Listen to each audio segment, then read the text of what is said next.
Welcome back नाजरीन। हम बात कर रहे हैं आज DGISPR की आम प्रेस कॉन्फ्रेंस के हवाले से, जिसमें काफ़ी डिटेल प्रेस कॉन्फ्रेंस थी, काफ़ी बातें की गई। जो चीदा चीदा निकात हैं उन पे हम बात करने की कोशिश कर रहे हैं। सीनियर साफ़ी अहमद मंसूर साहब ने हमें ज्वाइन किया, जो कि इस प्रेस कॉन्फ्रेंस में मौजूद थे। अहमद मंसूर साहब, जो गवर्नेंस के खला की बात की गई, मिसाल भी दी गई कि दीगर दो सूबों की जानिब भी दहशतगर्द इरादा रखते हैं, लेकिन गवर्नेंस चूंकि बेहतर है तो वहां वो उनका एक्सेस नहीं है, जा नहीं पाते। इसके अलावा यह भी वाज़ेह तौर पे कहा गया किसी एक शख्स की सियासत की वजह से रियासत का सारा कुछ कबूल नहीं करेगी।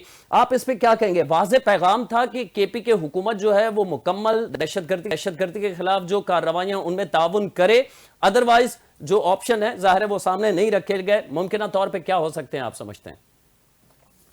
देखिए इरफान साहब, जो DGISPR का प्रेस कॉन्फ्रेंस के लिए पेशावर का इंतखाब करना वो बड़ा एक अलामती तौर पे बड़ा अहम है, क्योंकि जो खैबर पख्तूनख्वा में इस वक्त अमन अमान की सूरत हाल है, दहशतगर्दी जिस हद तक बढ़ चुकी है, जो शहादतें हमारे अफसरों और जवानों की दहशतगर्दियों के साथ मुकाबले में वो आए दिन हम देख रहे हैं, तो उसके बाद उसकी जो वजूहात का जानना और ये सिलसिला खत्म होना, ये इससे जो हमारी जो असली क़यादत है, हमारी फौज है, वो उसका जो रिजॉल्व है वो भी सामने आया है। और उसमें बिल्कुल खुल के अब तो ये कहना शुरू हो गए हैं कि जो सियासी एक ताउन चल रहा है दहशतगर्दों का और शायद एक सियासी जमात का और खैबर पख्तूनख्वा की हुकूमत खास तौर पर, वो एक अफसोसनाक अमल है। और उसमें बड़े इशारे वाज़ेह तौर पे बानी जो PTI है उनकी जानिब DGISPR ने दिए, और फिर ये दहशतगर्दी खत्म क्यों नहीं हो रही, इसके हवाला जात भी दिए और बताया कि 2014 में नेशनल एक्शन प्लान ये बना था, लेकिन उस पर अमल नहीं हुआ। और उसमें किया क्या जाना था, उसमें काउंटर टेररिज्म डिपार्टमेंट सूबों में वो मजबूत होना था, पुलिस को मजबूत करना था। खैबर पख्तूनख्वा की पुलिस की तारीफ की है, उनको सलाम पेश किया है, लेकिन साथ ये भी बताया कि तादाद का जो डिपार्टमेंट काउंटर टेररिज्म डिपार्टमेंट है वो सिर्फ आपने 3200 रखा हुआ है। और जो आपने बात की है कि ये अगर तो जो सूबाई हुकूमत है, अब तो नए वजीर आला बनेंगे ना, लेकिन अब यहाँ ये भी सवाल उठना शुरू हो गया है कि जो नया वजीर आला है उसको जो बानी PTI और PTI की जो लीडरशिप है उसने जो टास्क दिया है कि तुम्हें हम इसलिए वजीर आला बना रहे हैं कि तुमने ऑपरेशन रोकने हैं, सिक्योरिटी फोर्सेस का जो दहशतगर्दों के खिलाफ कार्रवाई है, फौरत के खिलाफ कार्रवाई है, उसके आगे रुकावट बनना है। तो जो एजेंडा ही ये लेके आएंगे तो आपको बताएं कि रियासत और वफाक और जो अदारे हैं उनके लिए किस कदर एक मुश्किल सूरत हाल का ये सामना है। तो यहाँ बंद बांधना होगा, और इस हवाले से ये एक दो टोक आप कह सकते हैं कि एक एलामिया भी है कि ये अब आइंदा नहीं होने दिया जाएगा। और आपने कहा ऑप्शन क्या है, ऑप्शन में फिर गवर्नर राज की भी बात हो जाती है।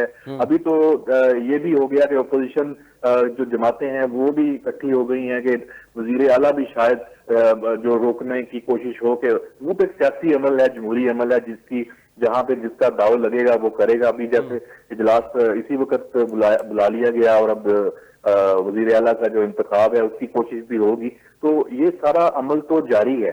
लेकिन मसला यही है कि जो खैबर पख्तूनख्वा के अंदर अमन व अमान की सूरत हाल खराब होना और दहशतगर्दी के खिलाफ जो जंग है ये तेज होना लड़ाई, इसकी जो बुनियादी वजह है वो तहरीक इंसाफ ही बनी हुई है। 13 साल से वो उसके पास इक़्तिदार है वहां पे, और उसके साथ साथ वहां गवर्नेंस ना होने के बराबर है। करप्शन पे बात वहां पे होती नहीं है। तो सारा जो वो मलबा है वो वफाक पे या सिक्योरिटी इदारों पे डाल के अपने आप को बरी जिम्मा करार दे दिया जाता है। तो ये जो सूरत हाल है और प्रोपेगेंडा जिस तरह चलाया जाता है, और फिर अफगानिस्तान से जो एक सहूलतकारी और नेक्सस वो भी बढ़ता चला जा रहा है। तो ये सारी सूरत हाल मतकाजी तो इसी बात की है कि तमाम सियासी जमातें इसमें इकट्ठी हों, उसमें स्टेक होल्डर सारे इकट्ठे बैठें, इसका हल निकालें। ये पाकिस्तान का मसला है, ये कौमी सलामती का मसला है, ये खैबर पख्तूनख्वा के अवाम का ये मसला है, दहशतगर्दी की जो जंग है और अमन अमान की सूरत हाल है। जी अच्छा, अहमद मंसूर साहब, आप भी काफ़ी अरसे से रिपोर्टिंग कर रहे हैं, आपके इल्म होगा, पूरी तरह आपको याद होगा कि हम स्वात ऑपरेशन से आगाज़ हुआ था दहशतगर्दी का, फिर उसके बाद हमने वज़ीरिस्तान ऑपरेशन देखा, फिर जो हमने मामला देखे कि APS का वाक़या, उसके बाद किस तरह वो जो तमाम जमातों ने बैठ के एक मुश्तरका लाहे अमल अपनाया था। पाकिस्तान की तारीख में ऐसा कभी नहीं हमने देखा कि कोई एक सियासी जमात दहशत गर्दों के खिलाफ ऑपरेशन के जो ऑपरेशन होने का इरादा हो, रियासत का ऑपरेशन करने का, उसके खिलाफ जाए। ना सिर्फ बल्कि वो ये भी कहे, जो कि अफगानिस्तान जिस तरह हमारे साथ कर रहा है, वो ये कहे कि अफगानिस्तान के जो लोग हैं पाकिस्तान में उन्हें बेदखल ना किया जाए, ये मामला, फिर अफगानिस्तान से डायलॉग किया जाए, दहशत गर्दों से डायलॉग किया जाए। माजी में इस तरह का कोई ऐसी मिसाल मौजूद है जो आपके इल्म में हो, इस तरह रियासत के खिलाफ एक सूबाई हुकूमत खड़ी हो? देखिए, जब पीटीआई की वफाक में भी हुकूमत थी और उस वक्त भी पाकिस्तान को इसी नौयत के जो चैलेंजेस दरपेश होते थे, तो आप देखें उस वक्त की जो अपोजिशन जमातें हैं उन पर जो जबर है वो आज के मुकाबले में कहीं ज्यादा होता था। जो तहरीक इंसाफ को तो शायद उतना भुगतना भी नहीं पड़ रहा, बड़ा हल्का हाथ यहाँ पे रखा गया है। और अच्छी बात है, मैं नहीं कहता कि बहुत जो सख्त हाथ होना चाहिए, लेकिन उस वक्त भी आपने देखा कि जब भी जरूरत पड़ी उस वक्त मुस्लिम लीग नून हो, पीपल्स पार्टी हो, मौलाना की जमात हो या दीगर सियासी जमातें हो, उन्होंने तहरीक इंसाफ की जो जाती एक सियासी दुश्मनी है उसको एक तरफ रखा, वो बैठे। और उस वक्त ये भी हुआ कि जो खुद वजीर आजम था इस वक्त इमरान खान, वो अपोजिशन के साथ बैठने में तैयार नहीं होता था। और उस वक्त का जो आर्मी चीफ है जनरल बाजवा या जनरल जो फैज की भी आप सारी एग्जाम्पल्स मौजूद हैं कि वो आके अपोजिशन के साथ बैठते थे और एक कौमी यकजहती के ऊपर सबको लेके आने की कोशिश करते थे। इमरान खान दोस्तों के भी साथ नहीं बैठता था। और अब तो पीटीआई खुद एक अपोजिशन में है, वफाक में, सूबे में उसकी जरूर हुकूमत है। और अब हुकूमत चाहती है, जो इस वक्त हुकूमत वक्त है, कि आप इकट्ठे बैठे। माजी में जितनी भी एग्जाम्पल्स हैं, जैसे ये 2014 में एपीएस का जब सानिया हुआ था, तो ये नेशनल एक्शन प्लान उस वक्त जब बना था, तो सारी जमातें मुखालफतें हमेशा रही हैं। उस वक्त बानी पीटीआई भी साथ बैठ गए थे। अहमद मंसूर साहब, मुझे सुन पा रहे हैं आप? जी जी, आपको आवाज आ रही है? मुख्तसरन हमारा वक्त तकरीबन मुकम्मल हो चुका है। मैं आपसे जानना चाहूंगा कि इंटेलिजेंस बेस्ड आज के मैसेज से क्या समझा जाए? इंटेलिजेंस बेस्ड ये ऑपरेशन उसी तरह जारी रहेगा? क्योंकि अभी कुछ देर पहले डेरा इस्माइल खान के पुलिस ट्रेनिंग सेंटर पर भी दहशतगर्दों ने हमला किया, जिसमें शहादतों के हवाले से अभी कंफर्म नहीं है, खबरें आ रही हैं, 3 दहशतगर्दों का बताया गया कि मारे गए। तो ये मुकम्मल फुल फ्लैश ऑपरेशन, लाइक हम कहें सवात ऑपरेशन की तरह, वजीरिस्तान ऑपरेशन की तरह, या आप समझते हैं उसकी जरूरत नहीं पड़ेगी, इंटेलिजेंस बेस्ड ऑपरेशन के थ्रू इन दहशतगर्दों का कलाकमा किया जाएगा? देखिए, इंटेलिजेंस बेस्ड ऑपरेशन की जो नोयत है यही जारी रहेगी। और ये भी बहुत अहम जो फेज है, जो काइनेटिक ऑपरेशन हैं उनकी इस वक्त गुंजाइश इसलिए नहीं है कि आपने काइनेटिक ऑपरेशन करने कहां पे हैं। जहां पे आपको कहीं किसी की रिट नजर आ रही हो कि किसी इलाके पे दहशतगर्दों ने कब्जा कर लिया हो, वो छुड़वाना हो, वो तो आपको इस वक्त पाकिस्तान के इलाकों में उस तरह पोजीशन मौजूद नहीं है जो माजी में जब इलाके खाली करवाए गए थे।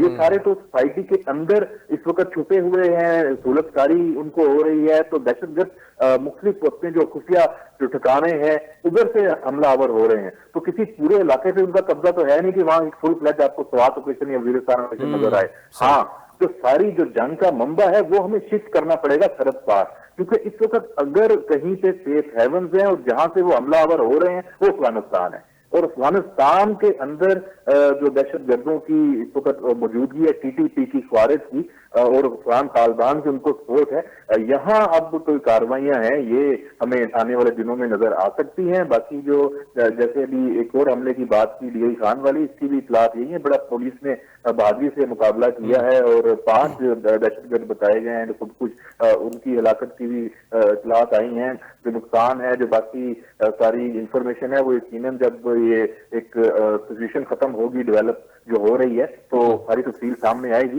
लेकिन बज़ाहिर यही लग रहा है कि इस जो बड़े हमले को भी जो सिक्योरिटी फोर्सेज हैं, कानून नाफिज करने वाले अदारे हैं, उन्होंने नाकाम बना दिया। बहुत शुक्रिया। सीनियर सहाफ़ी हमारे साथ मौजूद थे अहमद मंसूर साहब, जो कि बहुत तफसील से अपनी राय का इजहार कर रहे थे।